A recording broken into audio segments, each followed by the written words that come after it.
Hi everyone, আসসালামু আলাইকুম। আমি তাহেবা। আমার আর একটা নতুন ব্লগে তোমাদের সকলকে জানাই ওয়েলকাম। আশা করছি তোমরা সবাই অনেক ভালো আছো। আলহামদুলিল্লাহ, আমরাও কিন্তু অনেক ভালো আছি। তো এইমাত্র জাস্ট ঘুম থেকে উঠে মুখটা ধুয়ে নিয়েছি, ওদিকে চাটা বসিয়েছি। আর কালকে রাত্রিবেলা মা করেছিল রুটি, তো অনেকগুলো রুটি হয়ে যাবে না। সকালবেলা দেখছি 2-3টে রুটি কিন্তু পড়েই রয়েছে। তো এই রুটিগুলো যদি না খেয়ে নিই, আবার অনেকটা বেলা হয়ে গেলে তখনও খেতে ইচ্ছা করবে না, আর রুটিগুলো কিন্তু পড়ে থেকে নষ্ট হয়ে যাবে। তাই ভাবলাম একটু সকালবেলা গরম করে খেয়ে নিই। তারপরে ভাবলাম যে না, একটু তেল দিয়ে একটু পরোটা মতো করে নিই, তাহলে কিন্তু খেতে ভালো লাগবে। আর এই যে এখন দুটো রুটি আর চাটা খাবো, তাহলে কিন্তু আর বেলার দিকে সেরকম কোনো একটা খিদেও পাবে না, আর সেরকম কিছু একটা খাওয়ারও প্রয়োজন পড়বে না। এমনি টাটকা রুটির থেকে কিন্তু বাসি রুটিটাই খেতে বেশি ভালো লাগে, একটু যদি গরম করে নেওয়া হয়। তাই আজকে একটু ভাবলাম গরম করে না করে একটু অন্যরকম করে কিছু খেয়ে নিই। তো চলো, ভিডিওটা তোমরা সম্পূর্ণ দেখতে থাকো। আশা করছি তোমাদের আমার আজকের ভিডিওটা একটু হলেও ভালো লাগবে। আর ভালো লেগে গেলে অবশ্যই একটা লাইক করে দিও, কারণ তোমরা অনেকেই আমার ভিডিও দেখো কিন্তু লাইক করতে হয়তো ভুলে যাও। আর যারা আমার চ্যানেলটা এখনও পর্যন্ত সাবস্ক্রাইব করোনি, চাইলে কিন্তু চ্যানেলটা সাবস্ক্রাইব করে দিও। তো চলো, চা পরোটা কিন্তু এদিকে আমার রেডি হয়ে গেছে, খেয়ে নিই। আর এদিকে বসে পড়েছি চা খেয়ে ছেলেকে আজকে পড়াতে। আর ছেলের তো মর্নিং সেশন শুরু হয়ে গেছে, কাল থেকেই হয়েছে। কিন্তু ছেলে না কালকে যেতে পারেনি, কারণ আগের দিনকে রাত্রিবেলা জলসা শুনতে গিয়েছিল, সেখান থেকে আসতে অনেকটাই লেট করেছে, ঘুম থেকে উঠতে পারিনি। তো আজকে ছিল ছেলের স্কুল ছুটি, তো আজকে ওকে পড়াতে বসেছি তাই। আর দেখছি বইগুলো অনেক দিন ধরে আমার না মানে ছিঁড়ে ফেলেছিল অনেক দিন ধরেই, কিন্তু দেখেছিলাম, কিন্তু সেলাই করার মতন আর টাইম হচ্ছিল না।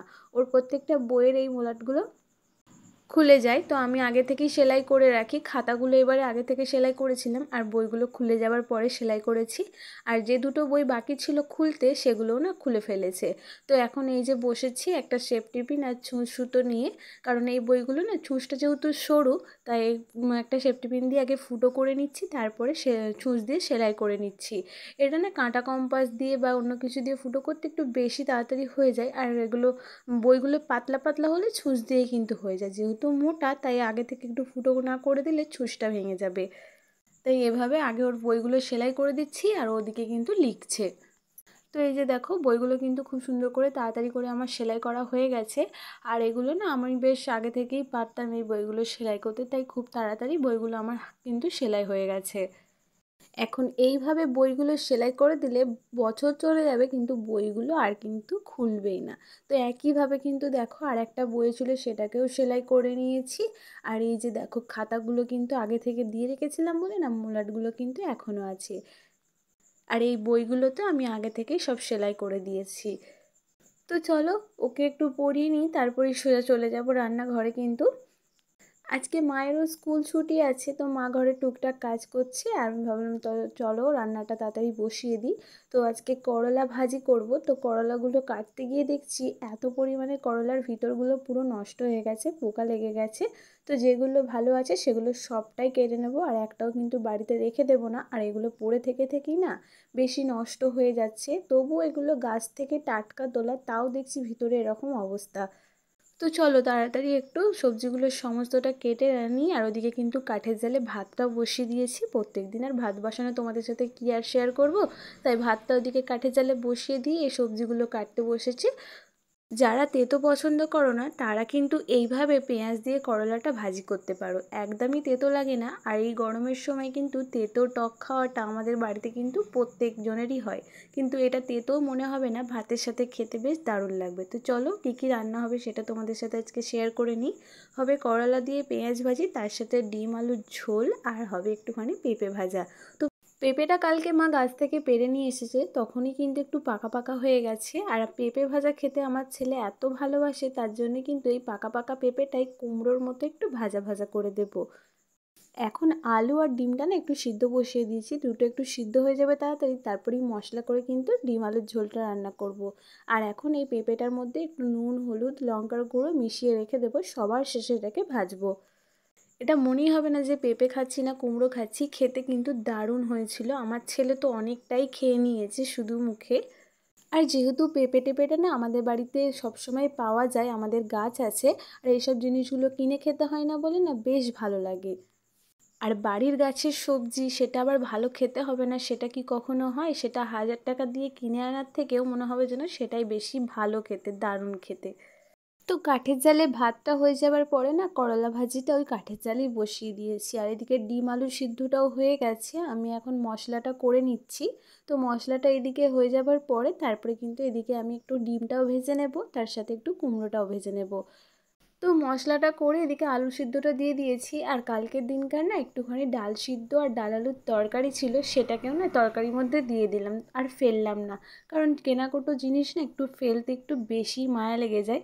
তো যেহেতু ভালো আছে ফ্রিজের মধ্যেই ছিল, তাই ভাবলাম ডাল আলু দিয়ে ডিম রান্নাটাও হয়ে যাবে, আর এর ঝোলটা না একটু বেশ মাখো মাখো হয়ে যাবে, তাই দিয়ে দিলাম। তো ভালোভাবে কষিয়ে একটু টমেটোও দিয়ে দিয়েছি ওপর থেকে। আর এদিকে দেখো গ্যাসটা এখন ওদিকে করে দেবো, মানে ডিমের ঝোলটা। আর এখন একটু ডিম ভেজে নেব, তার সাথে আমার করলা ভাজিটাও হয়ে গেছে। ছাদে রোদ চলে এসেছে, তাই আর বেশি কিছু ও ছাদের মধ্যে করলাম না, এখন সব কিছুই গ্যাসের মধ্যে করে নেব।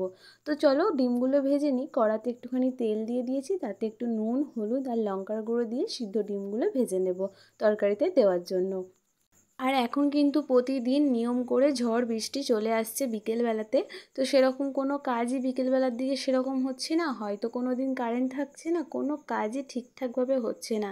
তো আজকে প্রচণ্ড পরিমাণে ঘরে দেখছি খাটের তলায় নিচেটাই প্রচণ্ড নোংরা হয়েছে।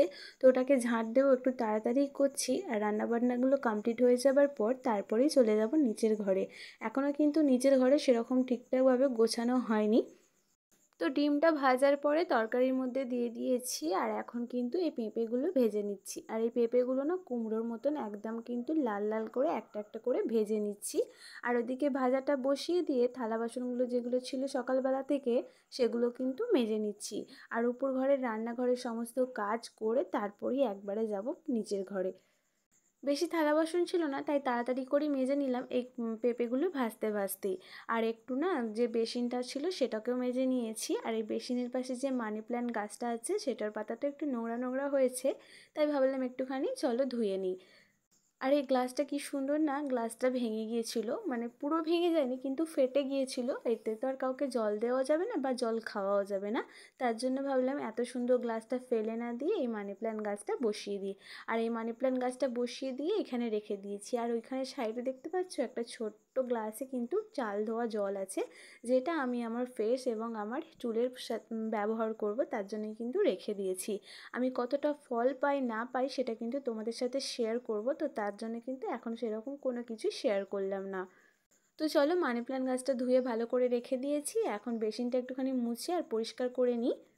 আমার ভিডিওতে যেসব আপুরা আমাকে কমেন্ট করে তাদের ঘরে কিন্তু অসংখ্য অসংখ্য ধন্যবাদ। তোমাদের ঘরে ধন্যবাদ জানিয়ে আমি ছোটো করব না, কারণ তোমরা আমার ভিডিও দেখো, আমাকে সাপোর্ট করে যাও, আর তোমরা এইভাবেই আমার পাশে থেকো। আর যে যে আপুরা কমেন্ট করেছে তাদের নামগুলো একটু ছোট্ট করে নিয়ে নিই।